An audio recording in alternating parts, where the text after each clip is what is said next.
ਮਿਆਂ ਅਬਦੁਲ ਸੱਤਾਰ ਲਾਲਿਕਾ ਜੋਇਆ ਦਾ ਜਨਮ 16 ਅਕਤੂਬਰ 1951 ਨੂੰ ਹਰੂਨਾਬਾਦ, ਬਹਾਵਲਨਗਰ ਵਿੱਚ ਹੋਇਆ। ਉਸਨੇ ਮੁੱਢਲੀ ਸਿੱਖਿਆ ਸਾਦਿਕ ਪਬਲਿਕ ਸਕੂਲ, ਬਹਾਵਲਪੁਰ ਤੋਂ ਪ੍ਰਾਪਤ ਕੀਤੀ। ਉੱਥੋਂ 1967 ਵਿੱਚ ਸੀਨੀਅਰ ਕੈਂਬਰਿਜ ਪਾਸ ਕਰਨ ਤੋਂ ਬਾਅਦ, ਉਸਨੇ ਐਫਐਸਸੀ ਕਾਲਜ ਲਾਹੌਰ ਵਿੱਚ ਦਾਖਲਾ ਲਿਆ ਅਤੇ 1971 ਵਿੱਚ ਬੀ.ਏ. ਦੀ ਡਿਗਰੀ ਪ੍ਰਾਪਤ ਕੀਤੀ। 1973 ਵਿੱਚ ਉਹ ਵਾਪਸ ਆਪਣੇ ਜੱਦੀ ਪਿੰਡ ਲਾਲਿਕਾ ਆ ਗਏ ਅਤੇ ਖੇਤੀ ਕਰਨੀ ਸ਼ੁਰੂ ਕਰ ਦਿੱਤੀ। 1981 ਵਿੱਚ ਉਨ੍ਹਾਂ ਨੇ ਆਪਣੇ ਇਲਾਕੇ ਦੀ ਰਾਜਨੀਤੀ ਵਿੱਚ ਹਿੱਸਾ ਲੈਣਾ ਸ਼ੁਰੂ ਕਰ ਦਿੱਤਾ। ਉਸਨੇ 1985 ਦੀਆਂ ਗੈਰ-ਪਾਰਟੀ ਚੋਣਾਂ ਵਿੱਚ ਇੱਕ ਆਜ਼ਾਦ ਉਮੀਦਵਾਰ ਵਜੋਂ ਹਿੱਸਾ ਲਿਆ ਅਤੇ ਨੈਸ਼ਨਲ ਅਸੈਂਬਲੀ ਦੇ ਮੈਂਬਰ ਵਜੋਂ ਚੁਣਿਆ ਗਿਆ। ਉਨ੍ਹਾਂ ਨੂੰ ਕਿਰਤ ਅਤੇ ਮਨੁੱਖੀ ਸ਼ਕਤੀ ਮੰਤਰਾਲੇ ਦਾ ਸੰਸਦੀ ਸਕੱਤਰ ਨਿਯੁਕਤ ਕੀਤਾ ਗਿਆ ਸੀ।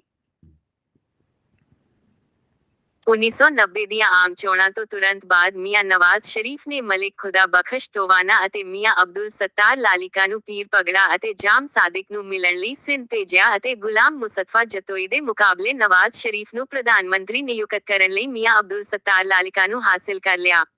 ਆਪਣੇ ਪਰਿਵਾਰਕ ਅਤੇ ਨਿੱਜੀ ਰਿਸ਼ਤਿਆਂ ਦੇ ਆਧਾਰ ਤੇ ਆਪਣੇ ਇੱਛਤ ਟੀਚੇ।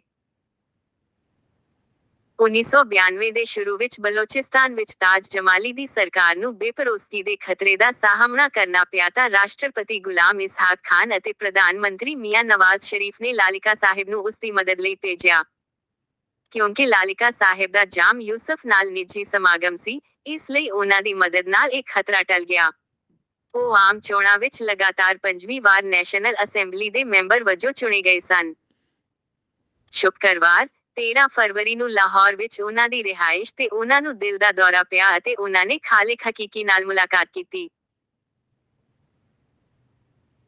ਪ੍ਰਧਾਨ ਮੰਤਰੀ ਮੀਰ ਜ਼ਫਰੁੱਲਾ ਜਮਾਲੀ, ਫੈਜ਼ਲ ਸਾਲੇਹ ਹਯਾਤ, ਸ਼ੇਖ ਰਸ਼ੀਦ ਅਹਿਮਦ, ਸਿਕੰਦਰ ਹਯਾਤ ਬੁਸਾਨ, ਨੋਰੀਜ਼ ਸ਼ਕੂਰ, ਰਜ਼ਾ ਹਯਾਤ ਹਰਾਜ, ਇਜਾਜ਼ੁਲ ਹੱਕ ਅਤੇ ਹੋਰ ਆਮ ਰਾਜਨੀਤਿਕ, ਧਾਰਮਿਕ ਅਤੇ ਸਮਾਜਿਕ ਸ਼ਖਸੀਅਤਾਂ ਅਤੇ ਵੱਖ-ਵੱਖ ਵਰਗਾਂ ਦੇ ਲੋਕਾਂ ਨੇ ਅੰਤਿਮ ਅਰਦਾਸ ਵਿੱਚ ਸ਼ਮੂਲੀਅਤ ਕੀਤੀ। ਸਾਦੁੱਲਾ ਜੋਇਆ ਦੁਆਰਾ ਲਿਖਿਆ ਗਿਆ।